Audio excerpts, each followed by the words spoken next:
Adventures in Venture. I can't fucking do that. Okay. I thought it was some audio thing. My chair just made a spoinging noise. Wait, are we actually, do I just start? Is that what it is? Okay.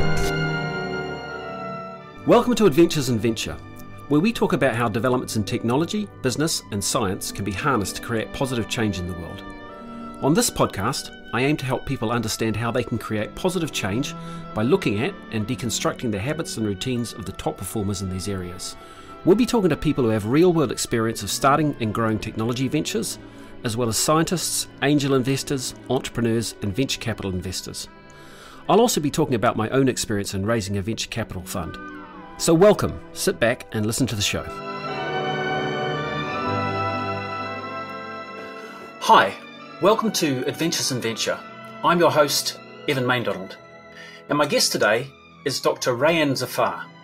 Dr. Zafar is a scientist at Imperial College London who's researching how psychedelic therapy can be used to treat behavioural addictions such as gambling, alcoholism and opiate use. He's also a senior research officer at Drug Science, a UK-based drugs advisory committee run by Professor David Nutt, and a venture partner at ITA Investments, a Florida-based psychedelic investment fund. Rayyan, welcome to the show. Thank you for having me, Evan. Is there anything you'd like to add to that introduction? No, that's all good. Okay. I understand that you also act as an advisor to a number of biotech companies, and we can touch on that as we talk through the interview.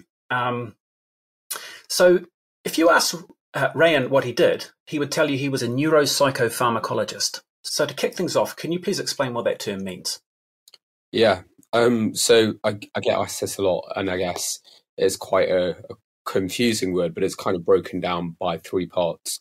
So the neuro bit really describes the study of neurons, and we've got 80 billion of them in our brains that are working all the time in order to help you function, to think and to understand what I'm saying right now.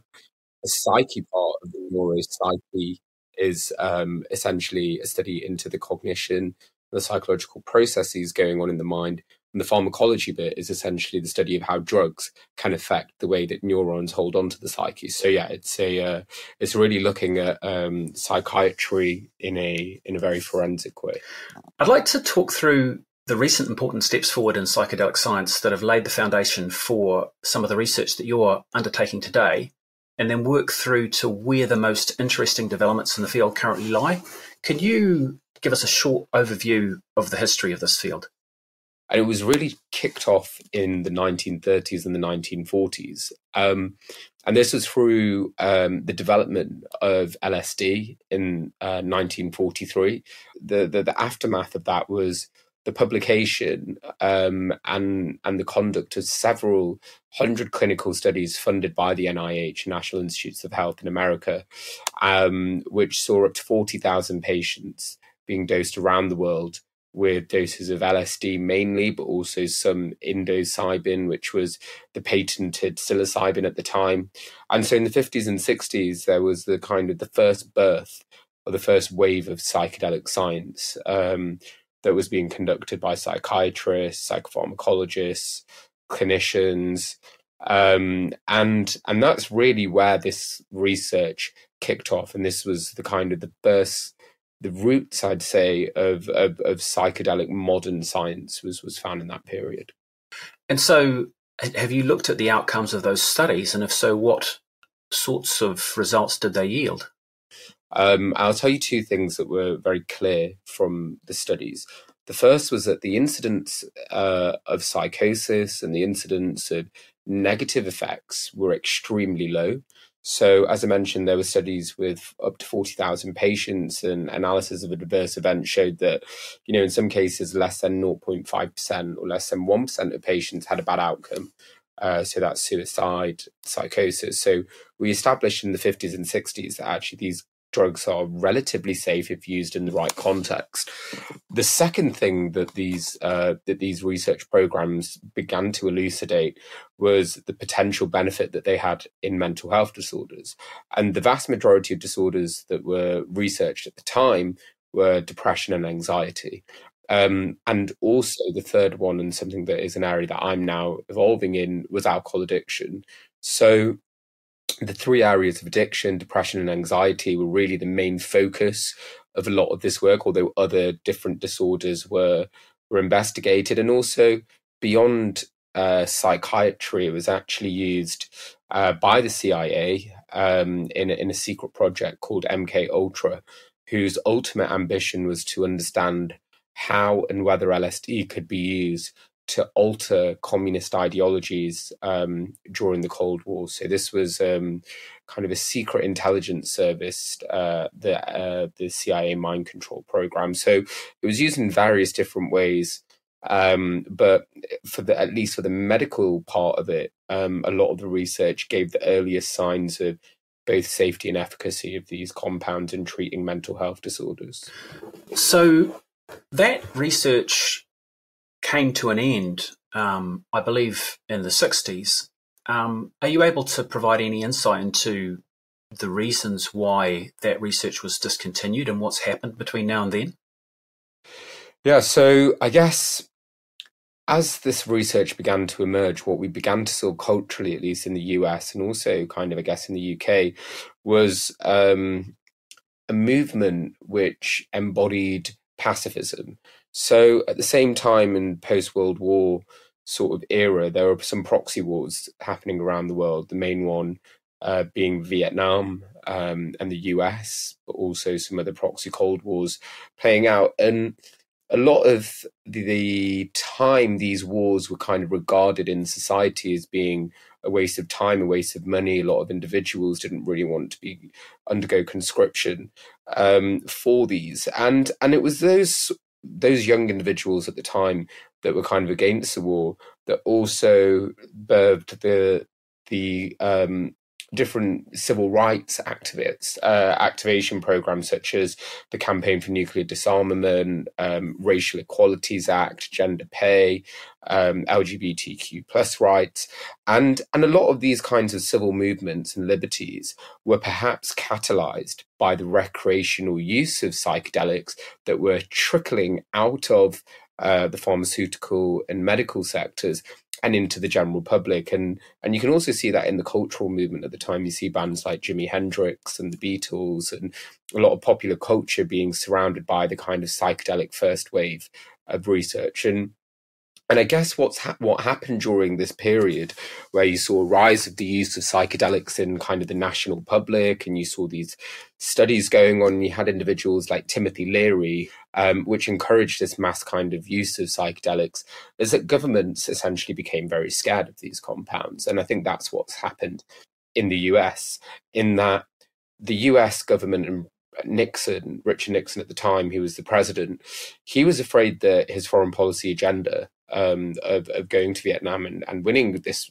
war would be hurt by the rise of pacifistic individuals who had no care for war and actually wanted, this process to stop. And so, because they couldn't necessarily incarcerate people for being against a war, what they did instead was they criminalized drug use. What they were then able to do was incarcerate individuals who were being anti-war, and also from that be able to then pursue their kind of foreign policy agenda. And so the vilification of these psychedelic drugs has really only been for political reasons.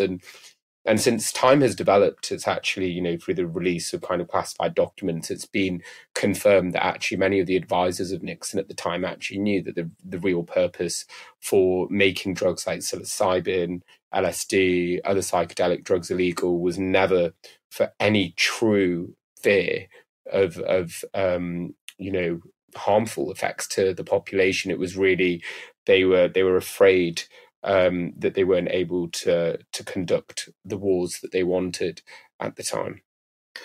So I understand that the way that was put at the time was all about the potential harm that these drugs were purported to cause to people. And where we seem to have ended up still today is in a position where public opinion has been formed by some of the things that were being said at that time.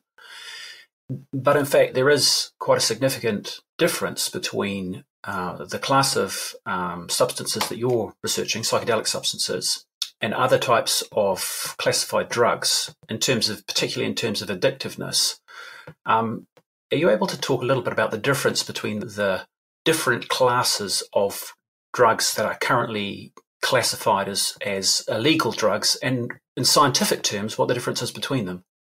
Sure. Yeah, I think this is an important conversation to have about our perceptions of what's harmful to us in terms of the drugs we use in our society, and the scientific and medical understanding of what's harmful, and that debate has not really had a mainstay until I'd say maybe 14 years ago, and that was with the challenge that my boss, Professor David Nutt, did to the UK government at the time. And what he did transpired to really, I think, catalyze what we now see today as the modern psychedelic revolution, but also a modern and informed scientific debate about drug policy, which is moving away from the prohibitionist stance of Richard Nixon to a more adaptive, scientifically backed, evidence-based stand. And that discussion, catalyzed by Professor David Nutt, basically aimed to assess, out of all of the drugs that we use in society, both legal and illegal, he and a team of experts at the time at Drug Science decided to rank the drugs from the most harmful to the least harmful. And ultimately what came out of that conversation and that scientific process was the finding, which was quite shocking for many individuals. And that was that alcohol was the most dangerous drug, and the least harmful drugs were drugs like psychedelics and MDMA. And that really caused a stir with the Labour government at the time, as David Nutt was the chief drugs advisor. And essentially he refused to have his scientific and medical research be censored, and he continued to speak about it. And that led to him being sacked. So it was another example of the state's use, even in modern times, of censoring drug policy and drug research to pursue their own political agendas. But I think since then, what we've begun to realize, and through modern science and brain imaging, is that drugs like LSD and psilocybin and MDMA have very low physiological toxicity in the brain. So when we compare it to drugs like alcohol, for example, or tobacco and alcohol lead the highest rates of disability, adjusted life years. So they cause the highest level of disability and contribute to the global burden of disease a lot greater than illegal drug use. And secondly, we know that these other drugs like LSD, psilocybin, and ketamine have much lower brain toxicity than a drug like alcohol does. And so what that suggests is that even at a purely biological level, these drugs are working inherently differently. So the classification of drugs by the United Nations, which is still really around today, certifies that if a drug is in Schedule 1 of the UN Convention of Drugs Act, it means that there is no medical value or no known medical value, and the drugs are highly likely to be abused. Now, LSD, psilocybin, and MDMA are all in Schedule 1 currently. So that is where they're still placed right now. Drugs like cocaine and heroin are in Schedule 2.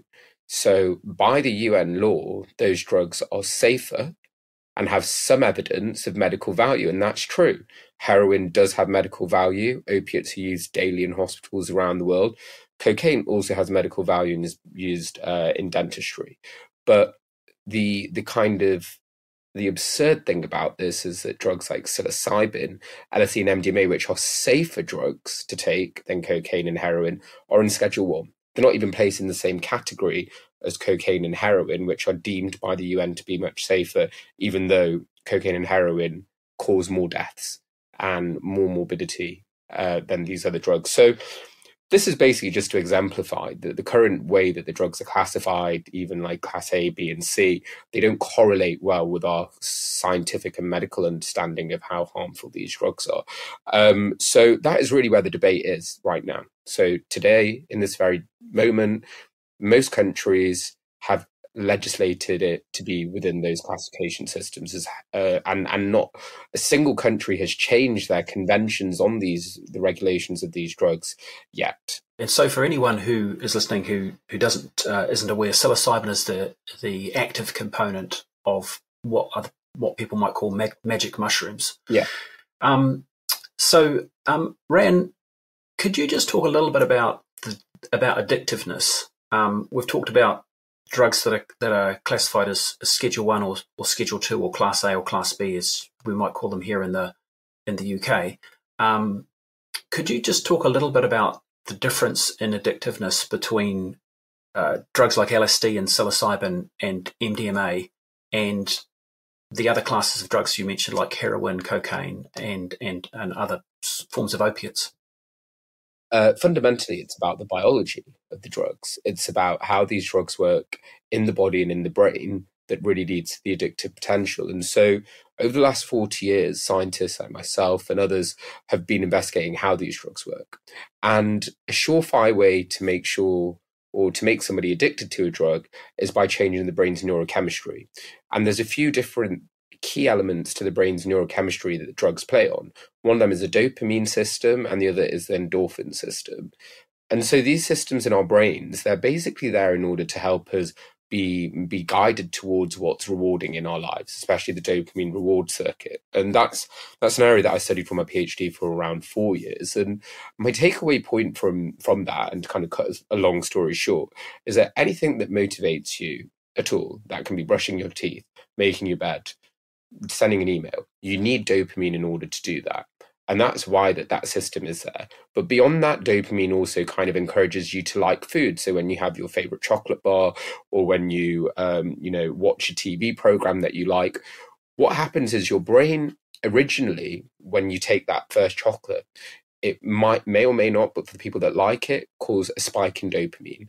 And that spike in dopamine, that reward, is then remembered, so that next time you see a chocolate bar, or that same chocolate bar, your dopamine circuit spike.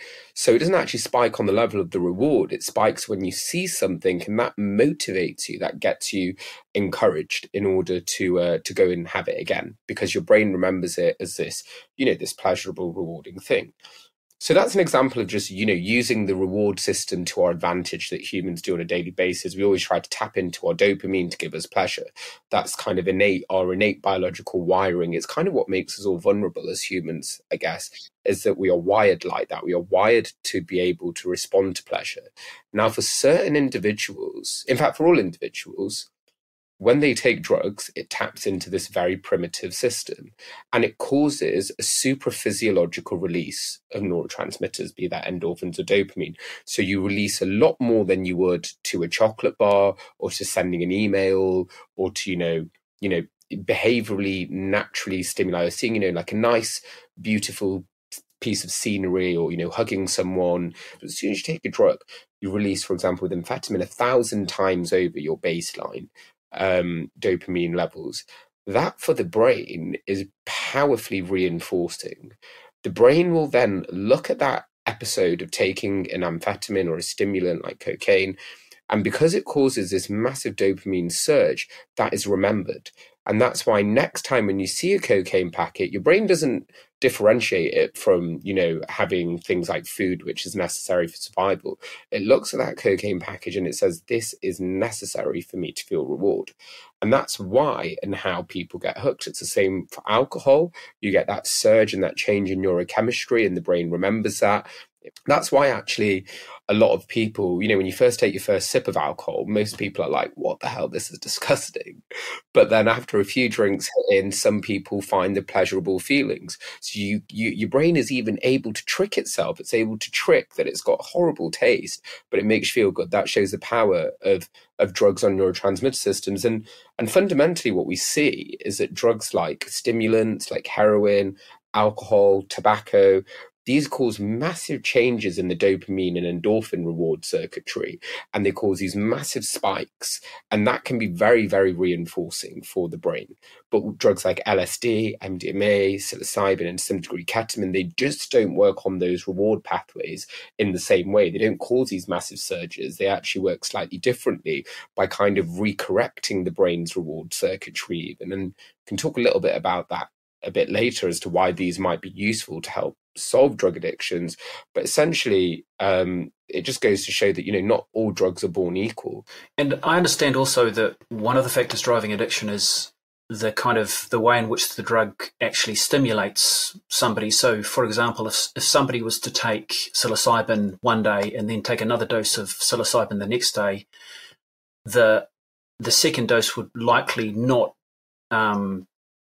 give them the same experience as the first dose. And so that limits the degree to which those sorts of substances can be addictive.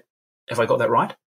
Yeah, absolutely. So, yeah, the process is known as tolerance, and essentially what happens after you take a psychedelic drug or you do MDMA, your body and your brain needs a little bit of time to restore. Whereas with other drugs like alcohol, for example, or cocaine, your body's able to respond to the drug again and in a shorter time period. And so that's what makes these drugs more reinforcing. Whereas, yeah, as you mentioned, if you take psychedelics several days on the trot, you'll stop tripping because the receptors that deal with that have been turned off or kind of toned down a bit. And that limits the degree to which the drugs can actually be addictive in the first place. Exactly. Yeah. So the more you're able to use the drug, the more likely it is that it will have a higher addictive potential. Okay. And so just coming on to sort of jumping out of, the historical issues around psychedelic drugs and, post the Nixon administration, I understand that research really restarted in the UK in around about sort of 2010 or so. Is that correct? And at a similar sort of a time, research also started in the US at mainly at Johns Hopkins. And I understand that the US research was more focused on substances like MDMA, and the UK research was more focused on substances like psilocybin. I understand that a lot of the work that you're doing, or that's being undertaken today, is based on some pioneering studies that were undertaken by Robin Carhart-Harris, who's now at the University of California, San Francisco. And those studies were targeting treatment-resistant depression. How does your work build on those studies, and how has the science advanced during the time that you've been working in the field? Yeah. The modern sort of psychedelic renaissance in science was really catalyzed, I guess, by some work done at Johns Hopkins, as you mentioned. And they did studies specifically looking at existential distress in cancer patients. So they looked at depression and anxiety. But at Imperial, I guess the work that Robin and Dave Nutt did was really pivotal in changing our understanding of how psychedelics work in the brain. So we did the first brain imaging study of LSD and psilocybin, or magic mushrooms, and also MDMA as well. We did the first brain imaging studies there. And we also did the world's first clinical trial and study on psilocybin for depression. And so those two sort of areas of research, the clinical trial and also the brain imaging study, I think has essentially led to the catalyzation of what we see the wider psychedelic renaissance happening today. And I know that sounds like a big claim, but it really was that work that really kind of opened up the public's eyes, the media's eyes, the politicians, the regulators, other medics, other scientists, and we were the first group to really kind of do that work. Now, Robin's work was pioneering and really set the foothold for the pharmaceutical sector to start paying attention. So we began this research with a company called Compass Pathways, and also support from Amanda Fielding and the Alex Mosey Foundation and several other supporters of the group. And at that time, when the first study was done, there wasn't any real inclination that this research would ever be something which is perhaps a tool for patients with depression. That was never really the initial starting point. But what was discovered was that psychedelics and psilocybin particularly turned off the parts of the brain that were very much involved with depression, and turned off the parts of the brain that other effective antidepressants also worked on, and that gave us clues that this perhaps could be worthwhile in patients with treatment-resistant depression, patients that hadn't responded to 2 or 3 pharmacological or psychological agents. And so that's what happened after, is that there was a culmination of studies, and more recently, I guess, now there is the induction of what we call phase 3 clinical trials. So these are the final stage of testing of any medicine product, and they're being submitted as we speak. And right now, MDMA has completed its phase 3 for PTSD under an organisation called MAPS, and that on August the 12th this year, the FDA, so the medical regulators in the USA, who this submission came from, actually Lykos Therapeutics now, formerly MAPS, they will make a decision about whether or not the public in the US, at least, can access MDMA for PTSD. So this is a medical licensing and authorization agreement. So that's happening this year. At the end of next year, it's likely that another company called Compass Pathways, who were the company that we worked with, who developed synthetic psilocybin, they will be finishing their phase 3 studies of psilocybin for depression, and it's likely that if their studies prove to be effective, which our phase 2 did, then these medicines will also equally be considered by the regulator for marketing authorization, so for use and prescription in patients in medical settings. And so whilst these studies are being submitted to the FDA and not the MHRA, which is the UK equivalent, because we have the ability now, because we have devolved autonomy over medical decisions related to new medicines, the UK government will potentially expedite the process of approvals and therefore allow British citizens to be prescribed both MDMA and psilocybin based off US submission data. So that would be very interesting to see. So we could have really by January sort of next year a decision made about whether or not patients here can receive MDMA therapy. Okay, that's very exciting. Just going back to the studies that Robin Carhart-Harris was involved in, we talked about 2 aspects of that. One was brain imaging, and the other one was a study on treatment-resistant depression. Could you talk a little bit about what his studies into brain imaging actually showed, and what the kind of how that was a significant leap forward in terms of our understanding of the field? Absolutely, yeah. So in terms of the first research, it was really done in healthy patients, and the kind of importance of that was to sort of understand how psychedelics affected brain function, and that was really the opening question. Now, the kind of premise was that psychedelics, through kind of the way that they are perceived in an individual's experience, we thought that they might increase the brain activity. So people's brains would get, more kind of busier, and I guess what we found was kind of the opposite of that. So in terms of everyday processing, the brain works by minimizing its energy output. It's actually a very energy efficient machine, and it's able to compute a lot on very limited brain structure and networks. And that's because over time, as we grow older, our brain forms networks which are based on our habits and our behaviors, and these networks crystallize and cement so that actually we can process a lot more efficiently and able to do things and adapt tasks as and when we need to.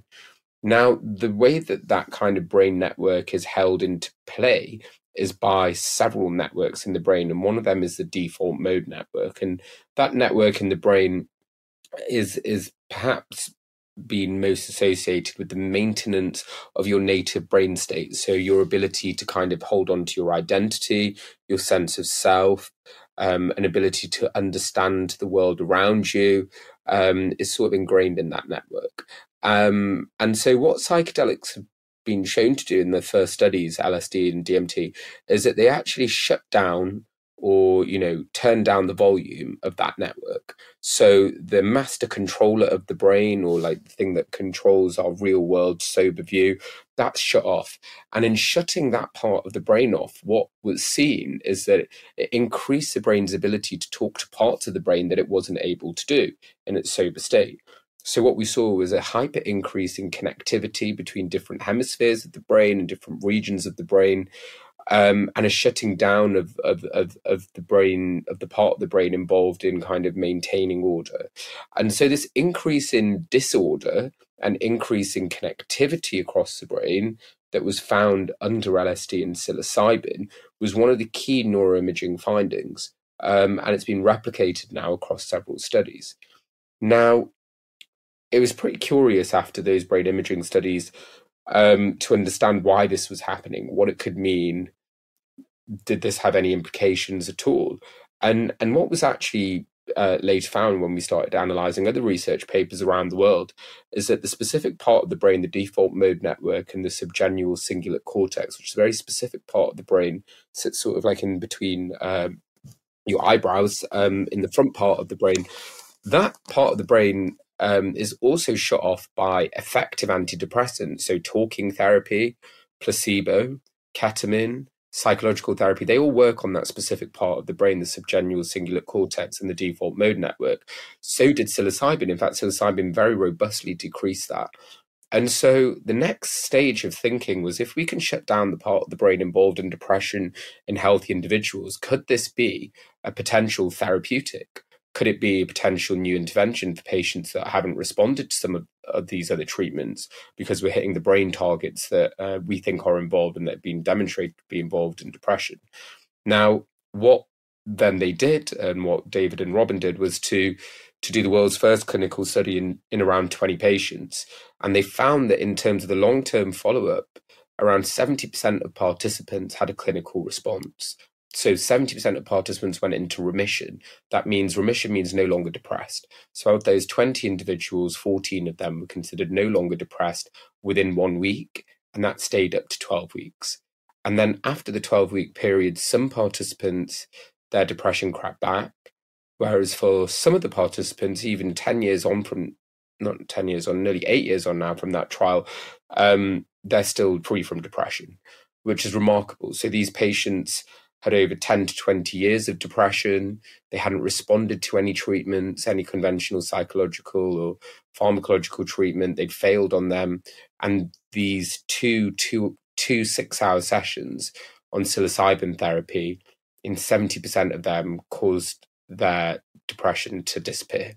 So how did that compare with the efficacy of traditional treatments for depression at the time? Well, for patients with treatment-resistant depression, nothing works for them.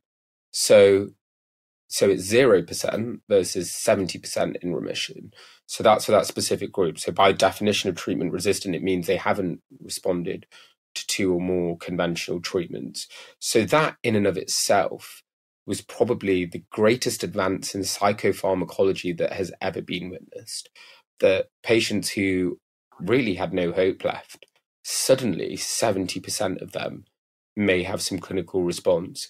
And if you look at the stats of, there's around 100 million people in the world that suffer with treatment-resistant depression. There's about 350 million that suffer with depression. So about a third of individuals with depression don't respond to any treatments. And that number's on the rise. Year on year, the rates of depression get higher, and that's not because we're diagnosing better, as some people like to suggest, and although that might be part of it, it's because we're living in more turbulent times. I think that's contributing to the higher rates of depression, and especially after COVID, we've seen a doubling of depression, at least in the UK. So the fact that these treatments in that small early research showed such significant clinical benefit was amazing. As I said, one of the biggest advances in mental health drug development that has ever been seen. And I guess that is what then led to larger studies. And what these larger studies, but just focusing on depression for now, have demonstrated is the both enduring ability, so a single or 2 sessions of psychedelic therapy seem to cause effects 9 months later, much time after the drug has worn out the system. People have these long-term benefits. So it's a short-acting drug. It's metabolized in the body, but then patients are doing better, unlike SSRIs, which need to be taken daily in order for the effect to be maintained. And the second thing is the rapid onset. Antidepressants usually take about 2 to 3 weeks for them to kind of change the brain chemistry in order to start working. This happened immediately. Actually, within 24 hours, patients, the majority of them had their antidepressant effect, and definitely by week 1, as I mentioned, 60 to 70% of them in remission from depression. And the larger studies have reflected this. Around 60 to 70% of patients respond almost immediately, and 60 to 70% of them will remain well at the end of the trials. So this is fantastic news for patients. And ultimately, in the phase 3 studies that are now running, which are the kind of the largest studies, which will be in hundreds and hundreds of participants. I think over 500 patients will now be tested in placebo-controlled trials. And it's ultimately the result of those that will make the decision as to whether these medicines become widely available. And my prediction is that they will, because we have not seen drugs like this in mental health ever before. And as robust and replicated ones. So it really is a potential game changer for mental health. Well, so, I mean, with that sort of efficacy, it's very difficult to see how anyone could resist actually making them available to people, because there's clearly a need, and there's also clearly the solutions that are being offered to people today simply don't work. I understand that, in essence, what seems to be happening is, to some extent, a calming of or a reduction of the policeman of the brain, the thing that stops the different parts of the brain from talking to one another. And that would explain potentially why, when people take psychedelic drugs, they see things, because their visual cortex is talking to another part of their brain that it doesn't normally speak to. And so my understanding of this is that really this is about, to some extent, rigidity of the brain, and that the theory is that as we get older, as you've already said, the brain becomes more rigid, or let's say less entropic, less chaotic, that potentially children maybe have a brain that is less rigid than adults, and that's why they are able to adapt more easily to some things, but also it's potentially a reason why they may be affected more by or less able to deal with some experiences that they go through. Could you just talk a little bit about how that rigidity and or entropy of the brain, or the process that psychedelics take it through, can actually cause permanent change, or at least the theory around that? I think, so this goes back to sort of Robin's sort of paper that you mentioned called the entropic brain theory, and essentially what this kind of leads to is our understanding, as I mentioned a bit earlier, about how the brain works. And our brains are this super organ that have the ability, the only actual physical substrate in the world, to understand and appreciate itself. That in and of itself is fascinating. And a lot of this is mediated through these neuronal connections. And there's 80 billion of those that I said are firing at any given moment in the brain. And what we understand, or what a good model for brain disorders and mental health disorders, at least from a brain disorder perspective, is that as we do behaviors, as we learn things, over time, our neural pathways generally tend to cement around structures or neurons themselves in a particular kind of automatic response. The more that these habits and behaviors or thoughts become ingrained into one's psyche, there's also a concomitant reflection on the way that they're ingrained into the neurophysiology of the brain. So by that I mean, in patients with addiction that will have a look at, they'll drink a beer, perhaps, to begin with, and they'll find it pleasurable, and their brain remembers it. And the next time that they're at a bar, their brain will send a signal saying, hey, that beer was nice last time, have one now. And you'll do that again. And then you'll continue doing these patterns of behaviors. And some people will find it difficult to stop them for various reasons. But as soon as those behaviors get really ingrained into the brain, that can lead individuals to have these cemented processes. Another example is patients with depression, who might often have, for example, a negative life experience happen to them to catalyze it. So that could be a divorce or loss of a job, or loss of a family member or relative or partner, and that upsetting and horrible process can put them naturally into this state of grief. But then something else might happen to them, and they may begin to think bad things happen to me because I'm a bad person, or they might think negative thoughts about themselves and their life that they can't seem to shake off, and prolonged periods of this negativity and negative thoughts will also equally ingrain on the brain's neurophysiology. And that cementation or canalization, so that kind of ingraining of these negative thoughts, is really kind of held by the brain. And that's why it felt difficult by many patients with psychiatric disorders to kind of come out of these deep ruts. A lot of the time when you speak to patients, they don't want to be addicted to what they're addicted to. They don't want to be depressed. It's not a choice. It's just how they are, and they feel helpless and hopeless.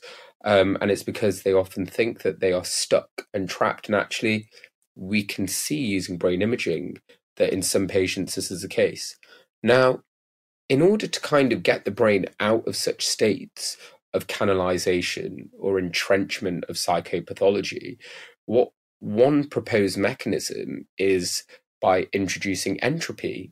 So actually disrupting those pathways that have become ingrained by the mental health disorder is one potential solution. And actually psychedelics may be one of the tools in which we can do that. And there are some other tools to introduce entropy in the brain, but psychedelics are definitely one. And so research that Robin published actually demonstrate that psychedelics were able to kind of introduce high levels of disorder and chaos in the brain, disrupt those neurophysiological pathways associated with mental health disorders and psychopathology.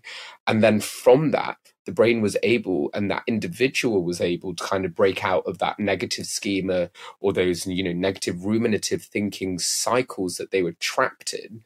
And it was within that window of opportunity facilitated by the psychedelics, they were able to reflect on perhaps the causes of why they were depressed or addicted, and maybe even figure out some potential solutions to try to stop themselves from going back to those places. And so what we think psychedelics allow an individual to do is to disrupt the neural processes which might be holding on to mental health problems, and facilitate a window of opportunity for relearning and adapting to better ways of thinking about themselves and their circumstances that may have got them to the reason why they need the psychedelic therapy.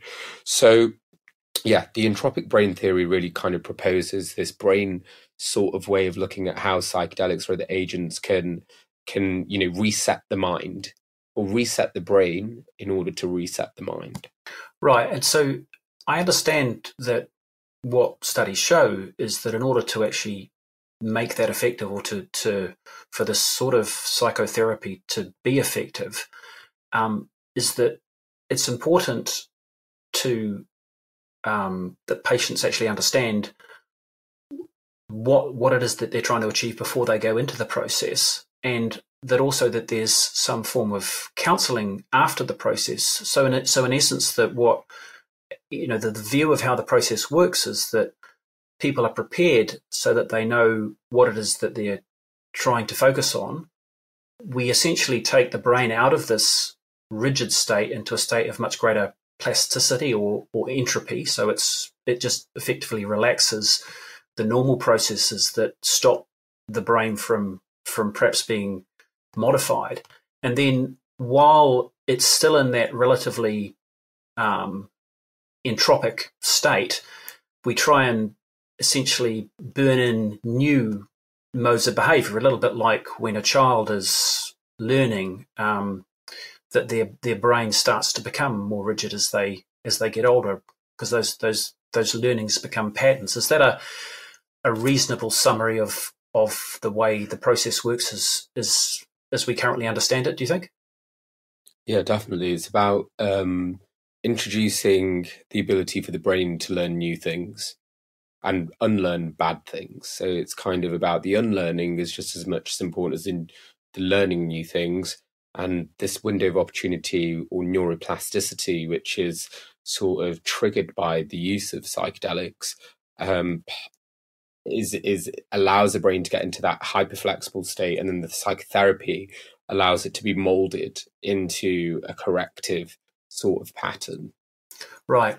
And so you and I have talked about psychotherapeutic packages, and in essence, I think where Robin Kaha-Harris's research ended up was mostly focused on treatment-resistant depression, and that pushed into some treatments that were developed, I think, by this company Compass Pathways that you mentioned. That I understand is now quite a valuable company. They've that they're bringing treatments to market. Perhaps you could just comment a little bit on that, but also talk about the work that you've been doing in terms of psychotherapeutic packages for addiction-related disorders. Yeah, so I guess early research at Imperial led to the formation of Compass Pathways, a biotech, which are now kind of spearheading at least psilocybin research and have the most advanced pipelines for that. And I think they floated on the stock market, were valued initially over $1 billion, and a lot of psychedelic stocks had this initial kind of rise, but the market hasn't been as strong, and they've kind of corrected slightly, but still significant sums of potential opportunity for both financial and also for patients. And I guess the kind of the rise of Compass Pathways led to the development of other biotechs in the scene. So beyond psilocybin, there's been the development of shorter acting or third generation psychedelics that some other biotechs have started to investigate. And these are essentially drugs that work on the same brain receptor system targets as psilocybin and LSD. So a certain receptor called the serotonin 2A receptor, and modulating these slightly to understand whether they can, change the length of the trip. So that's been one kind of modification. The other has been taking the trip out, so developing serotonin 2A receptor agonists that don't have hallucinogenic properties or don't have psychedelic-like properties. That's been another kind of growth in the biotech sector. And then there's also been a range of other kind of complementary compounds beyond psilocybin. So the kind of advancements in MDMA, ketamine, ibogaine, DMT, 5-MeO-DMT, just to name a few. So this whole kind of pharmaceutical sector that's developed in the psychedelic pharmaceutical sector is now worth around $10 billion US, and it's got about 14.5% CAGR, so a compounded annual growth rate. And the sector is projected to continue to boom, well into the 2030s. With forecasters from Morgan Stanley and LEK Life Sciences predicting the overall psychedelic market to be worth about 40 billion by 2040. So there is a lot of hope for this becoming a viable sector in medicine and science, both in the commercial world and the academic world. And there is significant interest from venture capital, from institutional investors as well now, and also big pharma. So, I mean, yeah, there is a clear need for future investment as well. These compounds do require more development in order to get them over the line, and in order to do that development, there needs to be more funding in the sector and more strategic funding to sort of bridge the knowledge gaps that are necessary for the regulators to really be convinced that these are useful. And I know that because last week I was actually at the European Medicines Agency, which are the European regulators, and there was 100 scientists and biotechs that were invited, and stakeholders, and we basically fleshed out what was currently needed for the regulators to affirm these as medicines, and they spelled it out very clearly, and it's more R&D, but they are very much convinced that this is, a path that is worthwhile pursuing, and spoke quite favourably to the advancements that have already happened. So yeah, the world then became a little bit more interested, and I guess we did as researchers, beyond depression, and there is a significantly large unmet need. In fact, the highest level of unmet need of all mental health disorders lies with addiction. So less than 10% of patients with addiction actually receive treatment, and of those 10%, around 60 to 70% relapse within a year.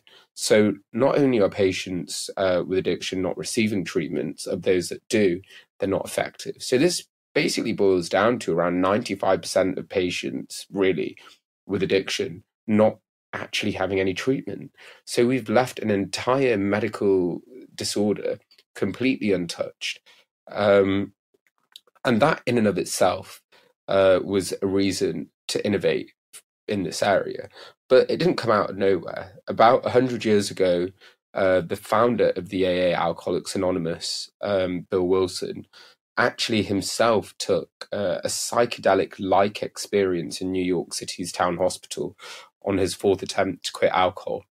And it was under this experience that he described a bright white light and a feeling of transcendence. And after that kind of spiritual, psychopharmacologically induced experience, he never touched alcohol again. And he actually helped convince the NIH to fund 5 studies of 500 patients with alcohol addiction with LSD. And the results of those studies in the 50s and 60s with LSD for alcohol addiction was some of the strongest evidence of any drug intervention for alcohol addiction that's ever been. So the effect sizes are about 2 to 3 times more effective than currently available interventions for alcohol addiction. And again, like the psilocybin depression research, they showed enduring effects up to 6 months after a single administration of LSD. So one administration, 6 months on, the majority of participants hadn't relapsed.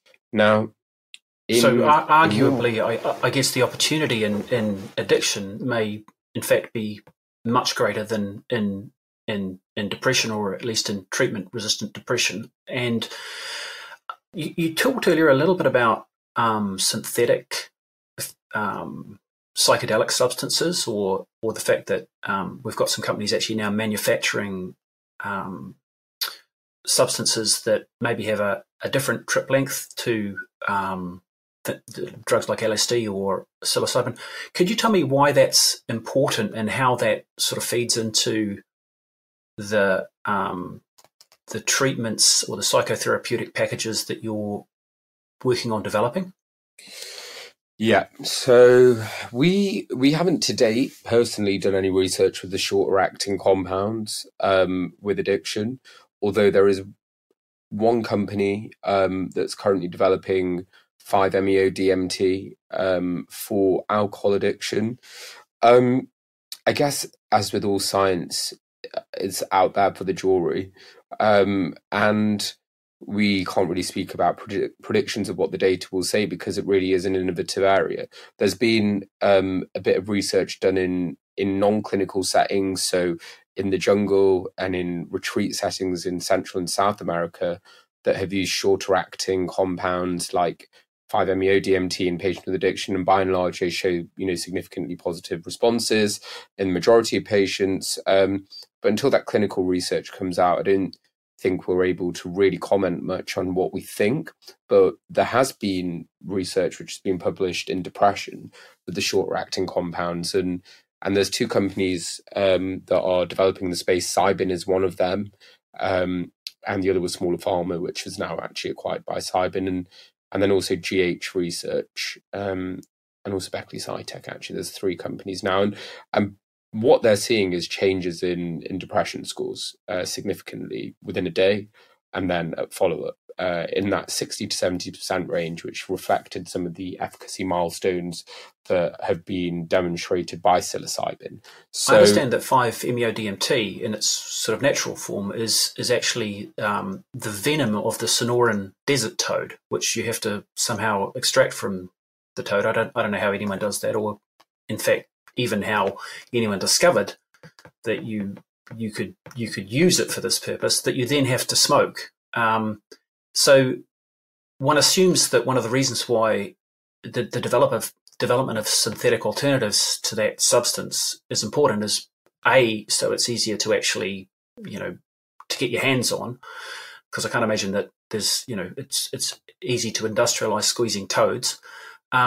And then, there's the fact that they're poisonous, but also I think my understanding is also that this compound 5-MeO-DMT is important because, in fact, it's got a relatively short trip length. I think what you maybe referred to as the businessman's trip. Can you just talk a little bit about those points?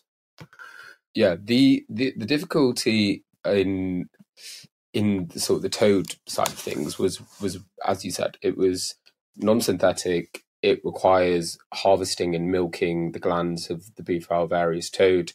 It was discovered serendipitously by I think its origins are contested. It's not an ancient medicine. It was actually discovered in the 80s. It was discovered in Mexico, and there were some books written about it, and it was administered and smoked, and its effects were realized. And then it was kind of integrated into the underground kind of plant medicine scene. But with some interesting case studies and reports. And I think that's what's really catalyzed why it's been adopted by the pharmaceutical psychedelic sector. And I think the reason why it got adopted is because also it works pharmacologically. Actually, it's a bit different from some of the other drugs, but it's now being considered to be safe. But based on the kind of timing question and the businessman's trip, I guess there's a question that remains around implementation in psychedelic medicine. How are these drugs going to be feasibly implemented into struggling healthcare systems? I mean, currently the model looks something like 1 or 2 psychotherapists and you being needed, for a significant amount of time, for the trip, for the preparation, for the integration. But if you can reduce costs somewhere, it will allow it to be adopted by more individuals in a day. So instead of having maybe 1 patient a day in a clinic room with psilocybin, you might be able to have 2 or 3 with 5-MeO-DMT. So you see more patients. So the trip length with something like Cybin or 5-MeO-DMT would be what compared to, say, LSD or psilocybin? So some of the drugs that Cybin are developing, which is deuterated psilocybin, it's about 2 to 3 hours, as far as I'm aware.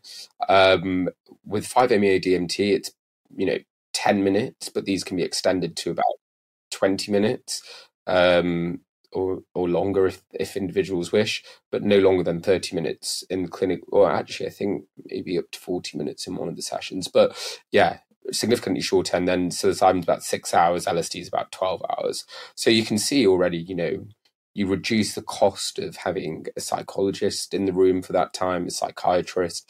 But there's not been a study that's been done which does comparative efficacy. So looking at the differences in outcomes between patients that get 5-MeO versus DMT versus Cybin's drugs versus psilocybin versus LSD, that those studies haven't yet been done. They are now being done. And I mean, the likelihood is that several of these drugs will enter the market eventually. It won't just be one, and there will be a variety of drugs that are used. And I think it really will be up to the kind of clinician and the patient to decide what they would prefer to have. So I guess from some of the research, the advantage of the timing is one thing, but actually drugs like DMT and 5-MeO-DMT specifically are very potent psychedelic drugs that cause profound changes in an individual's experience, and 5-MeO-DMT is called the God molecule, and many people often report meeting God, and that can be quite destabilizing. It could be quite powerful. And so for patients who've been naive to psychedelics, perhaps they may want to be started on something a little bit, less intense. And that might be a consideration. Or for patients that are very treatment refractory, some of the more powerful ones may be more beneficial. We just don't know those questions yet. So I think it's a worthwhile endeavor that all of them are being put through clinical testing, and it's probably very worthwhile that all of them hit the market and that doctors are able to prescribe it based on patient need. Yeah, so I guess in a way what you're saying is that some drugs or some substances might be more suited to some patients or some conditions than others. And really, my understanding is that a lot of the work that you're currently doing is focusing on what the right combination of therapy and substance and is best targeted towards certain types of patients. And I understand that some advances have been made, or one of the things that you've been working on is the use of quantitative measures to actually drive treatment, given that one of the traditional challenges in mental health has been reliance on subjective patient experiences, what patients actually say about the experience that they've had and how they feel. Could you talk a little bit about how, what sort of advances are happening in that field, and particularly how biomarkers and brain scanning and AI are driving these, the selection of psychotherapeutic packages and treatments for patients in the field? Yes. So a key needed advance, I guess, is really to understand treatment response. So of the trials that I mentioned, although you're getting about 60 to 70% target rates of response, that still means that 30 to 40% of patients aren't receiving any benefit. And the reasons why people aren't responding are not clear right now. And through gaining a very detailed understanding of what makes somebody a responder or a non-responder will enable us to go back to the drawing board or back to the bench and start optimizing development protocols in terms of our clinical trials, or tweaking compounds or tweaking psychotherapeutic measures so that those patients that don't respond may have a better chance of responding. So really what this whole kind of aim of using fMRI, EEG, other biometric data, and AI and ML models is to start really understanding what features of patients or features of an individual are most predictive of whether or not they will respond, and are most predictive of their potential risks maybe with the treatment as well. And through such biomarker-led stratification, we will be able to not only optimize the development of psychedelics. So right now they're still in development, and that's crucial because this is where these methods can be used, not just at a clinic. These methods can be used in pharmaceutical clinical trials in order to start developing data before we decide this is our final dose for this target population. In these early phase experimental medicine research programs, we're able to integrate these methods, and through integrating these methods into our understanding, we're able to design later stage clinical trials that might be more effective than if we just went in and said, okay, 25 milligrams for everyone, because the heterogeneity of responses is pretty key. And if we've learned anything from psychopharmacology and neuroscience in the last 40 years, it's that, depression is a label, addiction is a label, but every single person who has those conditions suffers with those conditions differently. And in order to understand how best to treat someone, we really need to get under the hood and under the bonnet of how this difference has happened, what the specific problem is for that person, and therefore what specific drug and treatment package they need. And the creation of these MRI and EEG tools that I can talk about a little bit about goes some way to start explaining how diseases work in the brain and how treatments may be able to correct those disease processes. Yeah, okay, that's really interesting. So firstly, And I would like you to talk a little bit more about the the fMRI packages and how you've seen those work. But I wanted to ask you a specific question. Have you seen in the research that you've done a specific connection or a link between the diagnosis that you've been able to do of using fMRI scans and treatment efficacies? Have you been able to actually drive through from the diagnosis to the result? Yeah, so in our studies so far, we're going to be putting that to the test this year. So we spent around 3 to 4 years sort of validating and optimizing the MRI tasks in order that they could be useful for interventional clinical trials. So that was essentially the focus of my PhD, was actually designing these things in the first place, just to see whether they work, just to see if we could actually find biomarkers. And I did that in patients with gambling addiction. So I tried to understand whether or not there were differences in the way the brain functions. And we did find that. So now that we've found that there is a specific task that I've created, and I can't talk too much about the specificity of that because it's undergoing some patent and IP around that with the university, but these certain tasks that we've employed found reliable and robust enough differences that we see changes in brain function, and now we want to understand whether drugs like psilocybin therapy can start changing those dysfunctional brain responses to the task.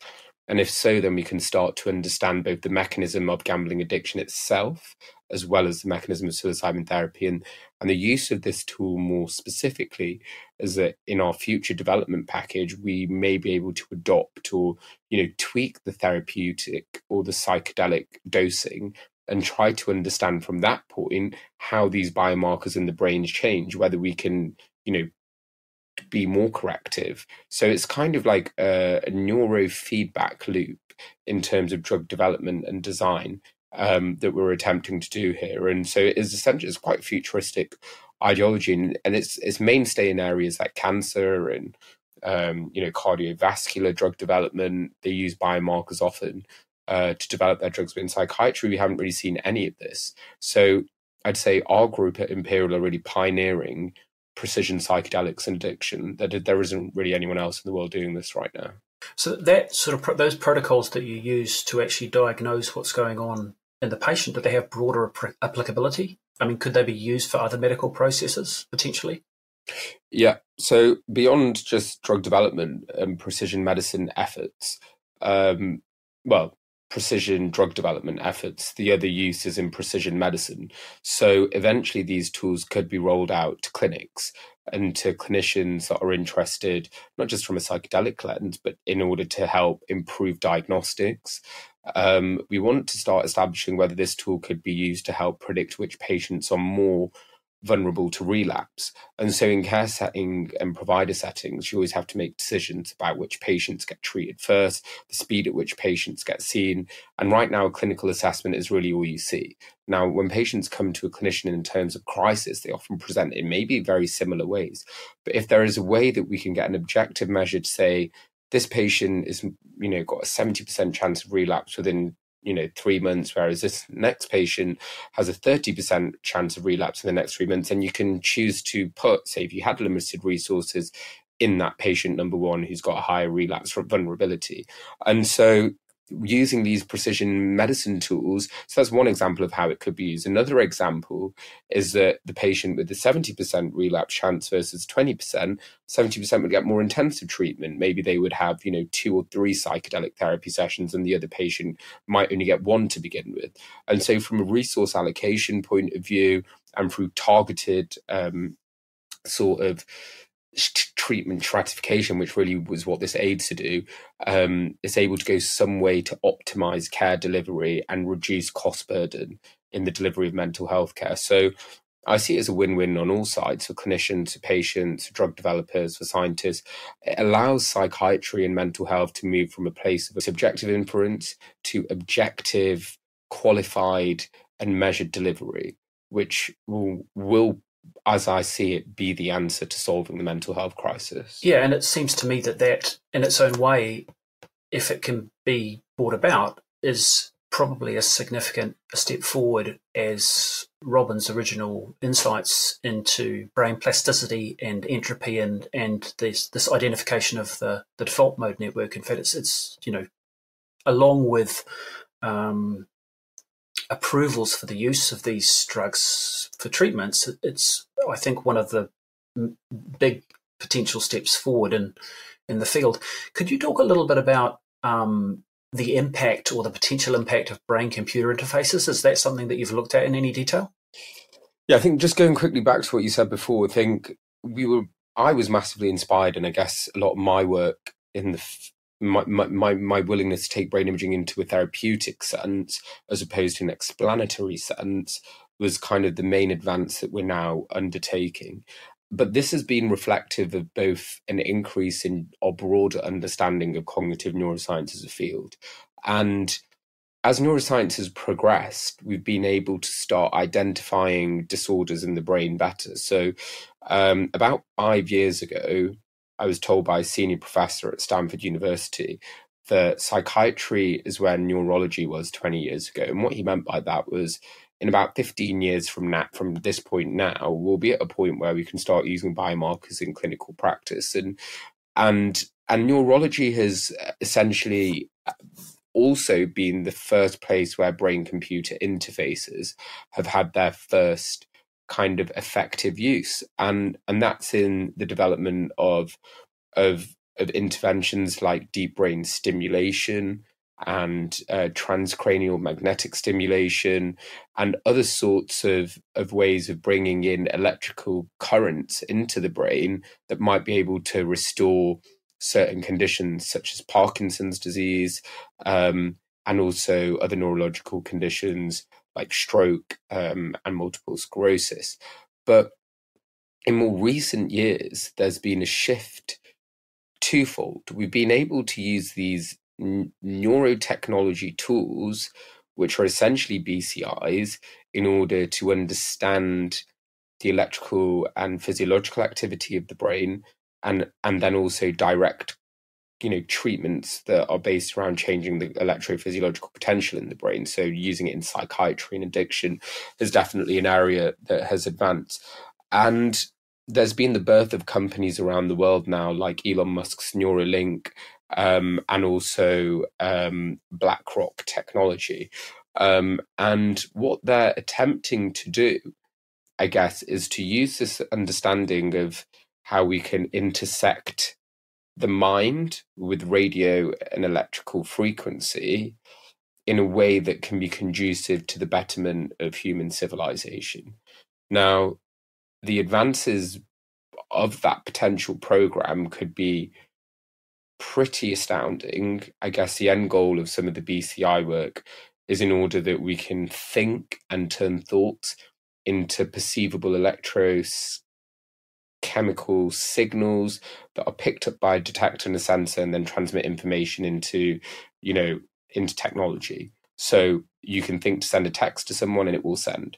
You can Google something and an answer may be relayed back into your hippocampus and amygdala, so you can process the memory and the information. And the result of that research, I mean, is quite far beyond anything that I've ever could even conceive, really. I don't know whether or not that is even possible. As I said, our brains have more information processing capacity than all of the computers in the world combined. And I'm not sure, to what degree or how soon we'll be able to start looking at things like consciousness and human thought in these BCI machines. But that work is being done, and I'm very interested to see how it goes. And I guess in terms of my own line of work, some of the work that we'll be doing at some point in the future is actually looking at the integration of deep brain stimulation techniques in addiction. So this is kind of looking at it a bit more pragmatically, a bit more medically, about BCI interventions for medical use. But I think what people most want to hear about is the integration of BCIs for understanding and modulating human consciousness. And I think in our lifetime we will see such tools be created. I think actually a BCI Neuralink has been implanted into the first patient with, I can't remember, I think it was a neurodegenerative condition which led to impairments in movement. And he was able to use the Neuralink to stay awake all night and play Fortnite or something, which he'd never been able to do. So, yeah, it remains to be seen how these things will integrate into wider society, but it's definitely one to watch out for. Right, but that could potentially be the sort of the next step or the next advance beyond brain scanning of some sort, and in sort of two contexts. One, that it could effectively be a two-way link. So in other words, not only could we potentially get information out of the brain, but we could also use that same brain-computer interface to potentially modify the way that the brain works. But in fact, the kind of level of granularity of information that we could potentially obtain about what the brain is doing would be much, much higher. Is that a fair summary of where the opportunity potentially lies in that area?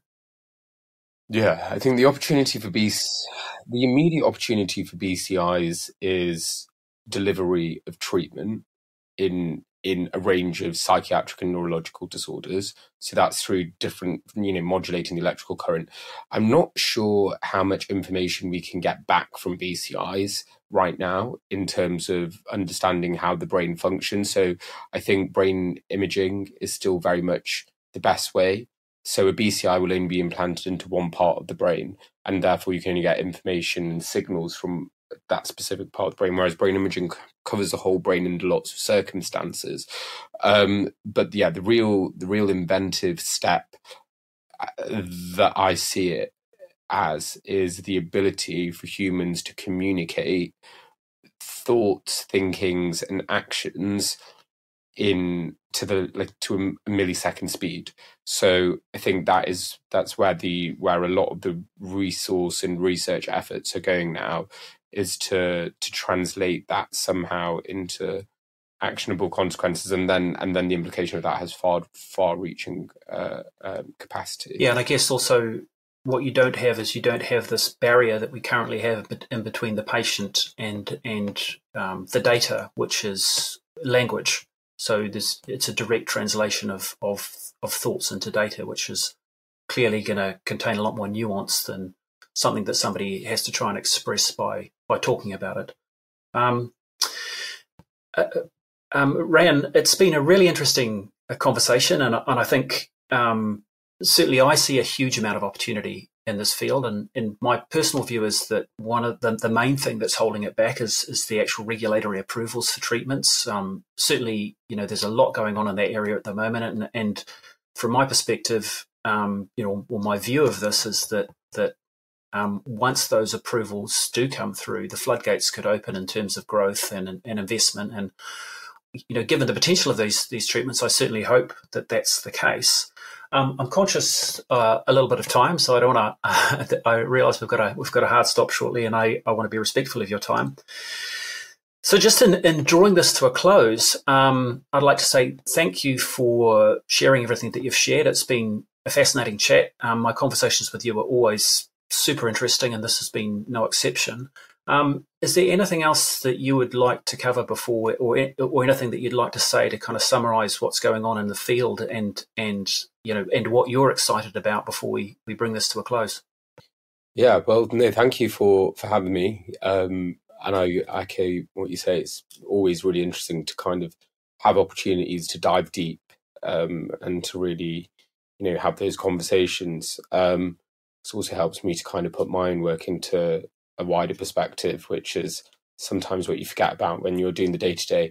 The thing that I guess is the most pertinent thing on my mind about the sector, and from the last week of me traveling around various places and speaking to people, is that psychedelics are no longer a fringe science, and they're no longer an area of medicine or psychiatry or neuroscience that can be seen as alternative. I think they are now being inaugurated into institutions like the European Medicines Agency, and some, in fact, most, if not all, universities in the world are now trying to set open psychedelic research centres, and it shows the kind of growth that the sector has had in terms of causing profound changes in the way we think about science, our society, drug policy, humanity, consciousness, medicine, culture.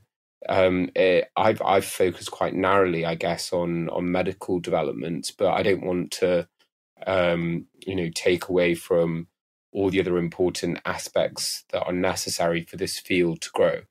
And so I think I want to say that, in our lifetime, if we hopefully survive a year or two, we will see these medicines become reality, and it will make an impact in science and medicine. And if there is anyone curious about, bringing your skill set to the table and helping to support the development of these compounds, now is the best time, really, I think, to get involved, because it allows you to help start to answer the formative questions of implementation and how to optimize its area. It's really, the next 5 years which are going to be critical to see these compounds, hit the real world. So, yeah, it's going to be an interesting half decade, and I'm excited to see where it all goes. I mean, if people want to get involved, either by kind of helping push the research along, or by potentially investing in this area, what sorts of things can they do? What sorts of things could they look at? Yeah, so if you just want to learn more, drugscience.co.uk has an excellent dossier of free lectures, online talks, a podcast, free educational materials, some of which I've been involved in developing with the team. So that's really kind of a great educational hub for finding out more. And we host events.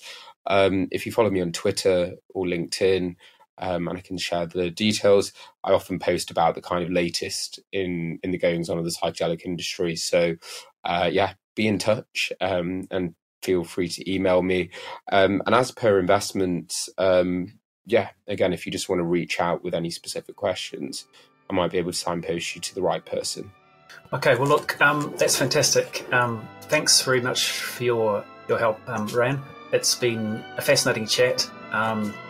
Really appreciate your time today. And just in drawing this to a close, I'd like to say I am really excited about the potential for development in this field, as you are, not just in the medical area, but I think in terms of the potential for the impact of these substances on humanity as a whole. I think they have potential to make us better people and to make the world a better place. And so, if there's anything that I'm interested in or focused on, it's really that. It's about what I can do to direct what I do and direct investment to make the world a better place. So thank you for your time today, and I will look forward to seeing you again soon.